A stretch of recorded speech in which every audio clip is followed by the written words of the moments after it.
मुद्रा के बारे में, मुद्रा के कार्य पढ़ेंगे। मुद्रा क्या है इसके बारे में आप जानते हैं, मैं बता चुका हूँ कि मुद्रा वह है जो मुद्रा का कार्य करे। अब मुद्रा कार्य क्या क्या करता है इसके बारे में हम लोग देखेंगे आज। मुख्य रूप से मुद्रा के दो कार्य हैं, मुख्य रूप से मुद्रा के दो कार्य हैं जिसको हम अलग अलग श्रेणियों में बांट करके देखेंगे। लेकिन मुख्य रूप से मुद्रा के दो कार्य हैं, वह है विनिमय का माध्यम, विनिमय का माध्यम, और दूसरा है मूल्य का मापन, मूल्य का मापन। मुख्य रूप से यही दो कार्य होता है, लेकिन मुद्रा अनेक प्रकार के कार्य करती है। उन कार्यों को भी जो है हमें मुद्रा के कार्य में शामिल करना होगा, और वह कार्य है, उन सभी कार्यों को लेते हुए मुद्रा को वर्गीकृत किया गया है, और वह मुद्रा के 4 प्रकार के कार्य बताए गए हैं। पहला प्राथमिक कार्य, दूसरा द्वितीयक कार्य, तीसरा आकस्मिक कार्य और चौथा अन्य कार्य। तो जो मुख्य रूप से मैंने मुद्रा के दो कार्य बताए हैं वह मुद्रा के प्राथमिक कार्य हो गए। पहला विनिमय का माध्यम और दूसरा मूल्य मापन की इकाई। अब एक को लेकर के हम उसकी व्याख्या करते हुए आगे बढ़ेंगे। सबसे पहले हम देखते हैं विनिमय का माध्यम।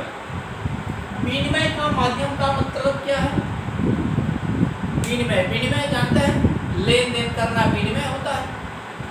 तो विनिमय का माध्यम यानी कि लेन देन के बीच में एक माध्यम का कार्य कर देता है मुद्रा। वह कैसे मुद्रा माध्यम का कार्य करता है? अब जैसे पेन कोई हमें खरीदना है, तो क्या हम कुछ गेहूँ देकर के पेन खरीदते हैं, चावल देकर के पेन खरीदते हैं? नहीं, हम पैसा देते हैं और हमको पेन मिल जाता है। उसी प्रकार से कोई भी वस्तु हमें चाहिए तो पैसा हम उन्हें देते हैं, यानी मुद्रा हम उन्हें देते हैं और वस्तु हमें मिल जाते हैं। यानी कि हमें तो आवश्यकता मुद्रा की नहीं है, हमें आवश्यकता है वस्तुओं और सेवाओं की, और वह वस्तुएं और सेवाएं मुद्रा से मिल जाता है। इसीलिए मुद्रा क्या कार्य करता है? माध्यम का, मीडिएटर का कार्य करती है। इसीलिए हम कहते हैं मुद्रा विनिमय के माध्यम का कार्य करती है। दूसरा है मूल्य मापन की इकाई। मूल्य मापन की इकाई, जैसे कपड़े को हम मीटर में माप लेते हैं, कोई लिक्विड है, तेल है, पानी है, उसको हम लीटर में माप लेते हैं। उसी प्रकार से किसी भी वस्तु और सेवा को हम मूल्य में माप लेते हैं कि कितने मूल्य का है, कितने पैसे का है। जैसे आपके पास पेन है तो कितने पैसे का पेन है, कॉपी है तो कितने पैसे की कॉपी है। मार्केट में अन्य कोई भी सामान खरीदने जाए, समोसे खरीदने जा रहे हैं तो कितने पैसे का एक समोसा है, यानी कि हम मुद्रा में उसको मापते हैं। इस तरह से क्या है, मुद्रा का किस प्रकार का कार्य कर रहा है? मूल्य के मापने का कार्य कर देता है। उसके बाद द्वितीय कार्य में आते हैं। द्वितीय कार्य के अंतर्गत भविष्यगामी भुगतान का आधार, मूल्य का संचय और मूल्य का हस्तांतरण। भविष्यगामी भुगतान का आधार का तात्पर्य क्या है? मान लीजिए आज हमने कोई सामान आपसे ले लिया, कोई वस्तु हमने ले लिया, आज हमारे पास पैसा नहीं है या कोई सामान नहीं है आपको देने के लिए, तो हम क्या करेंगे कि ठीक है 500 रुपये का सामान है, मैं आपको 1 महीने बाद दे दूँगा। लेकिन क्या वस्तु विनिमय में यह संभव था? नहीं। वस्तु विनिमय में अब 1 महीने बाद उस वस्तु का मूल्य क्या होता, ये जो है अनिश्चित था। इसलिए मुद्रा के माध्यम से भविष्य में भुगतान आसानी से किया जा सकता है। इस तरह से मुद्रा भविष्यगामी भुगतान का आधार बन जाता है। दूसरा है मूल्य का संचय। मूल्य का संचय का तात्पर्य है कि अब हमें पैसे इकट्ठा कर, यानी कि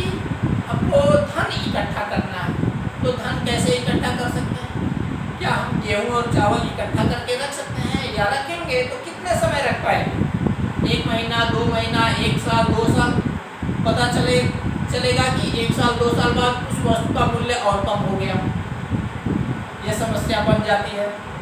लेकिन मुद्रा के माध्यम से आप स्पष्ट देख सकते हैं कि पैसे के रूप में कितना समय हम धन को संचित या सुरक्षित रख सकते हैं। इस तरह से पैसे के माध्यम से जो है हम मूल्य को जो है लंबे समय तक संचित रख सकते हैं। तीसरा है मूल्य का हस्तांतरण। मूल्य का हस्तांतरण, अब जैसे एक जगह से दूसरे जगह, हमको गोरखपुर से लखनऊ में हमें शिफ्ट होना है, तो मुद्रा के माध्यम से बहुत ही आसान हो जाएगा कि गोरखपुर में मैं अपना घर बेच दूँ और लखनऊ में जाकर के घर खरीद लूँ। लेकिन यदि यही वस्तु विनिमय होता तो लखनऊ में किसी व्यक्ति को खोजना पड़ता कि गोरखपुर में मेरा घर है, जाकर के ले लो और लखनऊ वाला घर मुझे दे दो, या कितना दुष्कर कार्य था। लेकिन मुद्रा के माध्यम से वही बहुत ही आसान हो गया कि मुद्रा से जो है यहाँ पर मैं अपना घर बेच दूंगा, लखनऊ में जाके खरीद लूँगा। इस प्रकार से हम देखेंगे कि मूल्य का हस्तांतरण भी मुद्रा के माध्यम से आसानी से हो जाता है। मुद्रा का आकस्मिक कार्य क्या क्या है? पहला है आय वितरण में सहायक होता है, फिर इकाइयों का मूल्यांकन कर दिया जाता है, फिर साख का आधार होता है, संपत्ति की तरलता बनाती है, यह निर्णय का आधार बन जाता है, ये उपभोक्ता को अधिकतम संतुष्टि प्राप्त होती है। आइए हम एक एक की व्याख्या करते हैं। आय के वितरण में सहायक हो जाता है। मान लीजिए सरकार को अमीर भी है, गरीब भी है, सब में जो है संपत्ति का बंटवारा करना है, तो कैसे करें? पैसे के माध्यम से बहुत ही आसानी से वह कर सकती है कि एक व्यक्ति कितना कार्य कर रहा है, उस कार्य के बदले उसे कितना मिलना चाहिए, और गरीब के पास कितना पैसा जो है योजना के अंतर्गत गरीब के पास कितना पैसा आ जाना चाहिए और धनी के पास कितना पैसा आ जाना चाहिए, और कितना पैसा टैक्स के रूप में गरीब से लिया जाना चाहिए, कितना पैसा टैक्स के रूप में अमीर से लिया जाना चाहिए। यदि मुद्रा चलन में है तो यह सब कार्य बहुत ही आसान हो जाता है। यदि यही मुद्रा चलन में नहीं होती तो यह सब कार्य बहुत ही कठिन हो जाता। इस प्रकार से आय का वितरण, जो राष्ट्रीय आय है, राष्ट्रीय आय को जो है देश के सभी संसाधनों में किस प्रकार से वितरित किया जाए, यह मुद्रा के माध्यम से सरल हो जाता है। संसाधन का मतलब जैसे मजदूर, लेबर को क्या मिलता है? मजदूरी, मुद्रा के माध्यम से आसानी से दिया जा सकता है। पूंजी को क्या मिलता है? ब्याज, मुद्रा के माध्यम से ब्याज आसानी से मिल सकता है। फिर इंटरप्रेन्योर यानी कि साहसी को लाभ, मुद्रा के माध्यम से उसको लाभ आसानी से प्राप्त हो जाता है। इस प्रकार से आय का वितरण आसानी से मुद्रा के माध्यम से हो जाता है। फिर इकाइयों का मूल्यांकन, अनेक प्रकार की इकाइयाँ होती है, सार्वजनिक इकाइयाँ, प्राइवेट सेक्टर की इकाइयाँ, जैसे बड़े बड़े फैक्ट्री हो गए, कल कारखाने हो गए, उसको एक इकाई मान लीजिए, तो मुद्रा के माध्यम से हम उसका मूल्यांकन आसानी से कर लेते हैं। जैसे आप देखते हैं सरकार आजकल घोषित करती है नवरत्न कंपनी, महारत्न कंपनी, मिनी रत्न कंपनी, तो किस आधार पर? वैल्यू के आधार पर। जो जितना ही टर्नओवर करता है, जितना ही बड़ी पूंजी जिस कंपनी में लगी होती है, उसको उतना ही ज़्यादा यानी कि महारत्न कह दिया जाता है। तो यह सब कैसे किया जाता है? मुद्रा के माध्यम से। मुद्रा के माध्यम से इकाइयों का मूल्यांकन कर दिया जाता है, यह महारत्न है या नवरत्न है। फिर साख का आधार, ये साख क्या होती है इसको मैं बताऊंगा। ये बैंक क्रेडिट क्रिएट करते हैं, लेकिन जो बैंक क्रेडिट क्रिएट करते हैं उस क्रेडिट यानी कि साख को मुद्रा के माध्यम से ही आसानी से किया जा सकता है। इस प्रकार से साख के आधार का कार्य मुद्रा आसानी से करती है। संपत्ति की तरलता, कोई भी वस्तु या सेवा है उसको बहुत ही आसानी से मुद्रा के माध्यम से बेचा और खरीदा जा सकता है। यानी कि मुद्रा के माध्यम से जो है बेचना और खरीदना सरल हो जाता है। इसका तात्पर्य क्या है? उस संपत्ति की तरलता बढ़ जाती है। तरलता यही होती है कि कितना आसानी से कोई व्यक्ति किसी चीज को स्वीकार कर लेता है। जैसे आपके पास पेन है, पेन में भी तरलता है। आप पेन देकर के समोसे खा सकते हैं, लेकिन समोसा वाला मना कर सकता है कि हम पेन के बदले समोसे नहीं देंगे। लेकिन पेन का भी तो मूल्य है ना। वही सबसे ज्यादा तरल जो है मुद्रा है। मुद्रा देंगे जो है तो बड़े आसानी से वो खरीद लेगा, वो समोसे वाला ले लेगा पैसा और आपको समोसे दे देगा।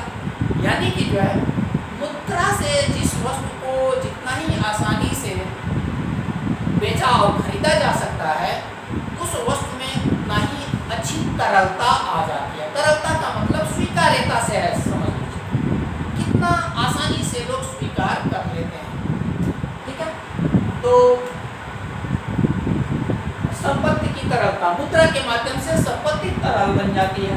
एक निर्णय का आधार, मुद्रा के माध्यम से किसी भी चीज का निर्णय हम आसानी से कर लेते हैं। उपभोक्ता की संतुष्टि, भाई उपभोक्ता को अनेक प्रकार की वस्तुओं और सेवाओं की आवश्यकता होती है। वह मुद्रा के माध्यम से आसानी से सभी प्रकार के वस्तुओं और सेवाओं का उपभोग कर लेता है, जबकि वस्तु विनिमय प्रणाली में यह बहुत ही कठिन था। इसके बाद आते हैं अन्य कार्य। अन्य कार्य दो है, भुगतान स्थिति का सूचक और पूंजी को तरलता प्रदान करने में सहायक। भुगतान स्थिति का सूचक, मान लीजिए मैं नौकरी कर रहा हूँ, मुझे मुद्रा के माध्यम से आसानी से पैसा मिल जाता है।